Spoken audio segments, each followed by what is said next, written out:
warahmatullahi wabarakatuh. Waalaikumsalam warahmatullahi wabarakatuh. Di sini Pak Guru mau bilang sesuatu dulu. Kalau Pak Guru bilang bagaimana kabarnya hari ini anak-anak, kalian jawab alhamdulillah, luar biasa, tetap semangat, Allahu Akbar. Allah.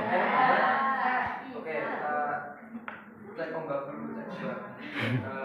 Bagaimana kabarnya hari ini anak-anak? Alhamdulillah, luar biasa, tetap semangat, Allahu Akbar.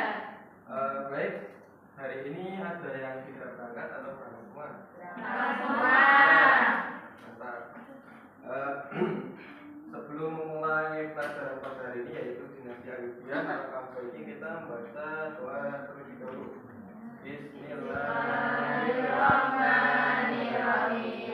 Bismillahirrahmanirrahim. Alhamdulillahirabbil alamin wa bi Muhammadin nabiyya wa rasula. Rabbi zidni ilma warzuqni fahma. Amin ya rabbal alamin. Baik, jadi dinasti Ayyubiyah ini dibangun oleh yang namanya Salahuddin Al-Ayyubi.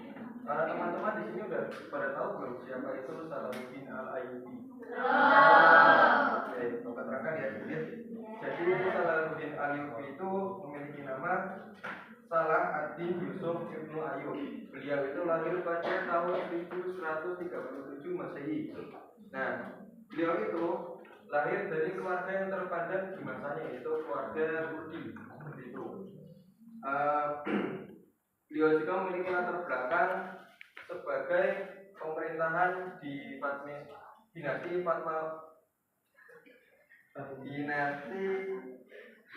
Fatimiyah. Dinasti Fatimiyah itu adalah dinasti sebelumnya dinasti Ayyubiyah. Jadi ketika di dinasti Fatimiyah itu, dia itu menjadi wazir. Ada yang tahu wazir itu apa? Wazir itu sebutan lainnya dari menteri, perdana menteri. Jadi itu dia termasuk petinggi di dinasti Fatimiyah sebelum dinasti Ayyubiyah, seperti itu.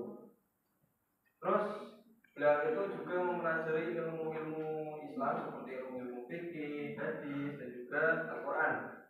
Dan juga beliau itu juga mempelajari ilmu pemerintahan serta ilmu-ilmu peperangan, karena pada masa itu masih terjadi yang namanya perang salib. Ada yang tahu perang salib itu apa? Perang salib itu siapa melawan siapa? Ada yang masih ingat? Tidak tahu. Jadi perang salib itu adalah perang yang dilakukan oleh orang Kristen dengan orang Islam. Itu perang terbesar umat Kristen dan umat Islam, seperti itu. Nah, beliau kan juga tadi mempelajari ilmu agama ya. Nah, itu kenapa sih beliau itu bisa cerdas banget sehingga dia bisa membangun dinasti Ayyubiyah ini? Ada yang tahu nggak? Apa pintar ya, kegigihannya betul.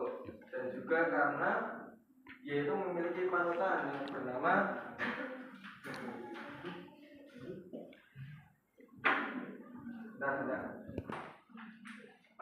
memiliki panutan bernama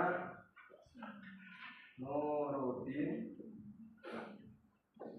Zengi. Nah, Nuruddin Zengi ini adalah pemimpin dinasti Zengi, seperti itu.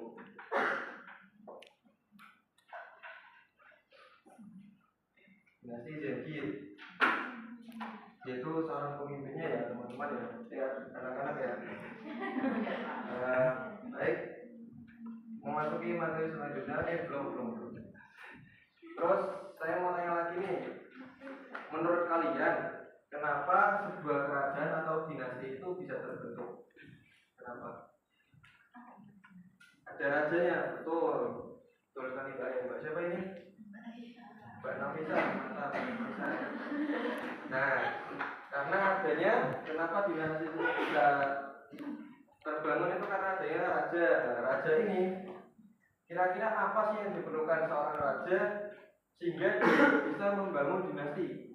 Apa saja yang diperlukan seorang raja sehingga dia itu bisa membangun suatu dinasti? Kira-kira apa? Rakyat, ya. Terus sifat dari rajanya itu harus seperti apa?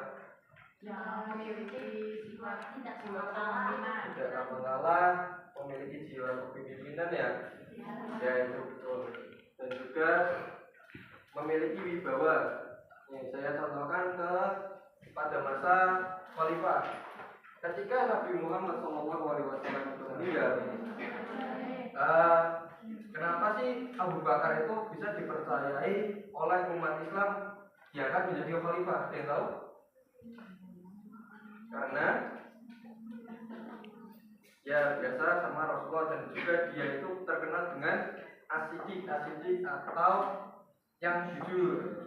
Karena kejujuran itulah umat Islam pada saat itu memilih Abu Bakar menjadi khalifah, seperti itu.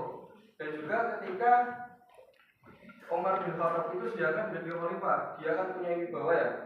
Bahkan ada hadis yang mengatakan bahwa setan itu kalau ketemu Umar bin Khattab itu bukannya datang tapi malah lari, aku terbirit-birit ya. Gak kayak zaman sekarang. Kalau zaman sekarang kan setan sama manusia kayaknya udah besti ya, udah lekat apa banyak. Dia itu petanang kenteng sekarang modelnya. Gak kayak zaman dulu takut sama Umar bin Khattab. Nah, lanjut kita masuk ke materi yaitu sejarah dinasti Ayyubiyah. Sejarah dinasti Ayyubiyah. Sebelumnya dinasti Ayyubiyah kan dinasti Fatimiyah. Nah, kenapa akhirnya dinasti Ayyubiyah ini? Karena dinasti Fatimiyah pas itu melemah.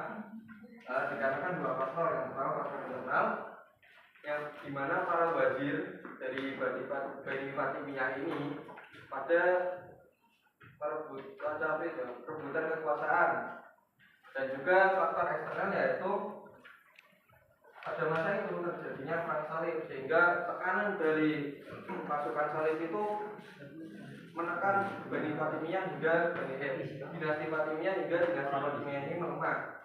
Nah, terus pada tahun 1164 Salahuddin Al-Ayyubi dan pamannya yang bernama Sirko itu dikirim oleh Nuruddin Zedi untuk membantu dinasti Fatimiyah. Nah, ketika Salahuddin Al-Ayyubi itu dan Sirko itu pamannya Salahuddin membantu dinasti Fatimiyah, dilalah dinasti Fatimiyah itu menang melawan pasukan Salib. Sehingga ketika sudah menang itu, pamannya Salahuddin Al-Ayyubi yang bernama Sirko itu, dia akan menjadi wazir dari dinasti Fatimiyah. Akan tetapi ketika pamannya itu menjadi wazir, dia hanya bertahan menjabat selama 2 bulan saja. Ada yang tahu kenapa enggak? Tidak tahu. Kenapa kok cuma 2 bulan? Karena si pamannya ini jatuh sakit lalu dia wafat, meninggal. Sehingga ketika pamannya sudah wafat, sudah dikenal oleh Salahuddin Al-Ayyubi. Nah, Salahuddin Al-Ayyubi ini diangkat menjadi wazir atau perdana menteri. Nah, lambat tahun dinasti Fatimiyah ini semakin melemah. Akhirnya Salahuddin Al-Ayyubi membangun dinasti sendiri, yaitu dinasti Ayyubiyah. Dinasti Ayyubiyah ini terbangun di tahun 1171 Masehi dengan satu menit lagi.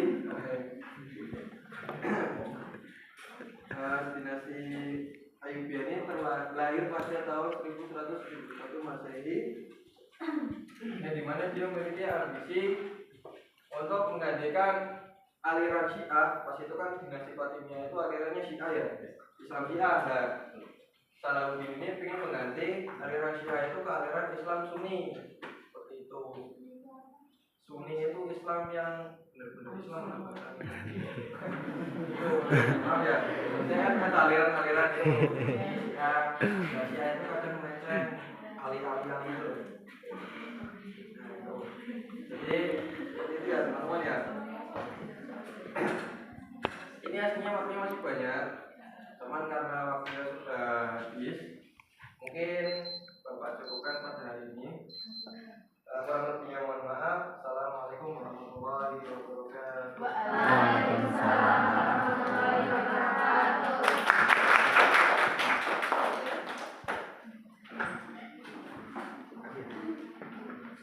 Oh,